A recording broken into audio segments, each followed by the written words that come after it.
তোর গায়ে হাত দেওয়া যাবে না নাকি? কি ভিআইপি তুই?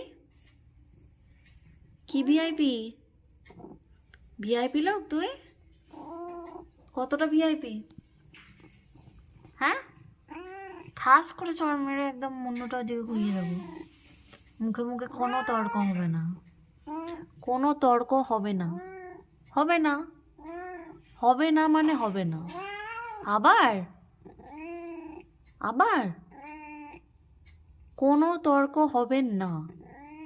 হবে না মানে হবে না, বুঝেছিস?